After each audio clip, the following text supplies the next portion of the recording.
சென்னை பத்திரிகா நேயர்களுக்கு வணக்கம். ராஜபீமா பட விமர்சிப்பவர் சென்னை பத்திரிகா சிவாஜி. சின்ன வயசுலேருந்தே பீமான்ற யானையை செல்லமாக வளர்த்து வரான் ராஜா. யானைகளை கொன்று தந்தம் கடத்துபவர்களை போலீஸிலும் பிடித்து கொடுக்கிறான். இதனால் கடத்தல் கும்பல் தலைவன் வெறியாகி ராஜாவை பழித்திருக்க அலையிறான். ராஜாவின் பீமா யானைக்கு மதம் பிடித்து விட்டதாக அதிகாரிகள் புத்துணர்வு முகாமுக்கு அழைத்து செல்கிறார்கள். யானையை மீட்க ராஜா முயற்சிக்கும் போது அது கடத்தப்படுகிறது. பீமாவை கடத்தியது யார், எதற்காக கடத்தப்பட்டது, அதை ராஜாவால் மீண்டும் கண்டுபிடிக்க முடிஞ்சதா இல்லையான்னு சொல்கிறது தான் படத்தோட மீதி கதை. நாயகனாக நடித்த ராஜாவாக வரும் ஆரவ் அதிரடி நாயகனாக எல்லா அம்சங்களோடும் நல்ல ஆக்ஷனில் ஸ்கோர் செய்கிறாரு. யானை மீதான பாசத்தில் நெகிழ வைக்கிறாரு.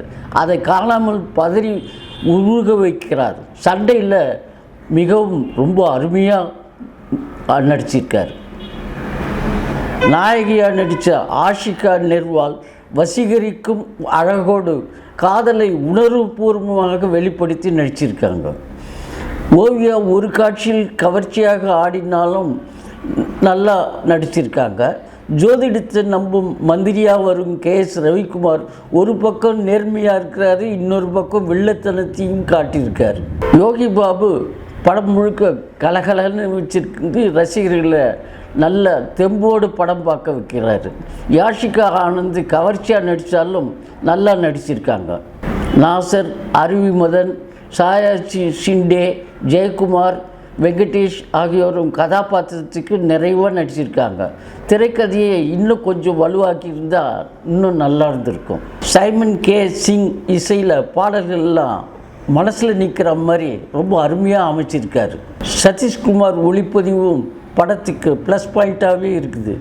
மனிதனுக்கும் யானைக்கும் உள்ள பாசப்பிணைப்பை ரொம்ப அருமையாக சொல்லி இயக்கியிருக்காரு நரேஷ் சம்பத்.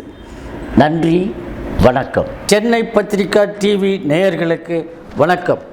லைக் பண்ணுங்கள், ஷேர் பண்ணுங்கள், சப்ஸ்கிரைப் பண்ணுங்கள். மறக்காமல் பெல் பட்டன் ப்ரெஸ் பண்ணுங்கள். அப்போ தான் நாங்கள் போடுற வீடியோ உடனுக்குடனே உங்களுக்கு ரீச் ஆகும்.